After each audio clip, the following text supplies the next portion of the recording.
বিকশিত Bharat guarantee for রোজগার and Ajeevika mission গ্রামীণ প্রকল্পের আওতায় ১২৫ দিনের কাজ বাস্তবায়ন নিয়ে জনপ্রতিনিধিদের প্রশিক্ষণ দিতে মঙ্গলবার বালুরঘাটের বালুছায়ায় অনুষ্ঠিত হল পঞ্চ সম্মেলন।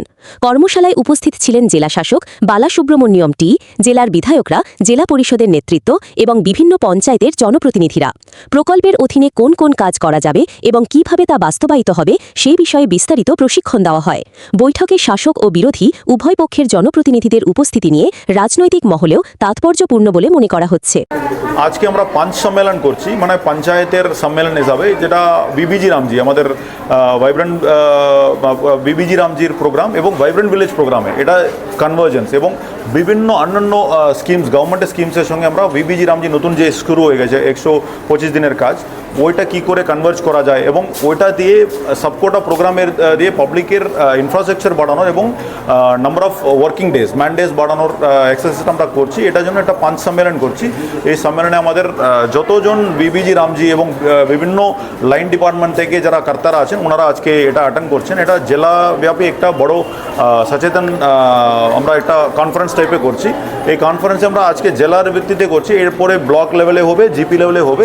আজকে এই প্রোগ্রামে আমি ডিপিসি ডিস্ট্রিক্ট প্রোগ্রাম কোঅর্ডিনেটর হিসাবে আমি আছি, এডিএম উনি আছেন, আর সব আমাদের এমএলএ সাহেবরাও আছেন আজকে, বিকজ এটা সব পাবলিক রিপ্রেজেন্টেটিভ কাছে এটা কভার দেওয়া, কেমন আমরা বিবিজি রামজির সাথে কোন কোন স্কিমটা আমরা করতে পারি। বিং এ বর্ডার ব্লক, আমরা বর্ডার ডিস্ট্রিক্ট, আমরা আমাদের সব যে ব্লকে আমরা ভাইব্রেন্ট ভিলেজ আমরা চালাচ্ছি, ওটার সাথেও এটা আমরা কী করে কনভার্জ করবো, অন্যান্য ডিপার্টমেন্টাল স্কিমসের সাথে আমরা বিবিজি রামজি কী করে কনভার্জ করা যায়, ওটা নিয়ে আজকে মেজর কনফারেন্স চলছে। জেলা প্রশাসন বিবিজি রামজি যে প্রকল্পটা আছে, মোদিজি 2047 সালে ভারতকে বিকশিত ভারত করবেন, তার একটা প্রকল্প বিবিজি রামজি, যেটা রোজগারের নিশ্চয়তা দেয়। সেই প্রকল্প 125 দিন গ্রামীণ এলাকায় কাজ পাবে দরিদ্র লোকেরা, সেই যেটা নানা অনৈতিক কারণে বন্ধ হয়ে গেছিল তৃণমূলের আমলে, সেই প্রকল্পটা আবার 125 দিনের প্রকল্প হিসেবে চালু হয়েছে।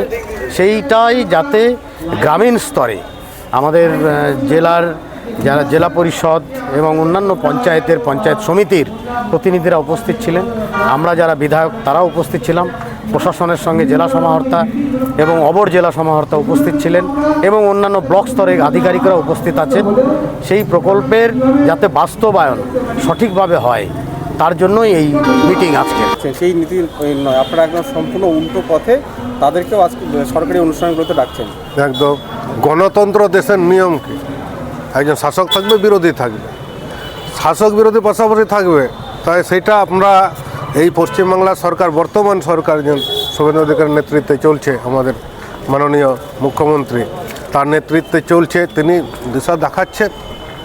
আজকে বিরোধীদেরকে পাশে নিয়ে কি অসুবিধা হয়েছে? আমাদের তো কোনো অসুবিধা নেই। আগের সরকার আমরা যেন অচ্ছুত এইরকম ছিলাম। এটা তো আমি সভাপতি সাহেব ইয়াকে বললাম যে আমি আপনার অফিসে যাব, আপনার কাছে পরামর্শ নেব, এরকম অনেক আলোচনা হলো। আমার কি বললেন উনি বললেন ঠিক আছে আসুন, অলওয়েজ ওয়েলকাম। আগে নাকি ওদের কী সব অনেক কিছু জায়গায় আমি জিজ্ঞেস করেছি, সবসময় ওরা উপরওয়ালার বাধা আছে, নিষেধ আছে এইগুলো বলতো, কিন্তু উপরওয়ালার নামটা আজও আমি জানতে পারলাম না। আমরা খুশি, অবশ্যই খুশি, এবং আমরা তো একটা ধারাবাহিকভাবে কাজ করে আসছিলাম। সরকার চেঞ্জ হয়েছে, সেই জায়গায় যদি সেই ধারাবাহিকতাটা যদি বজায় থাকে তাহলে তো সেটা খুশি হওয়ারই কথা।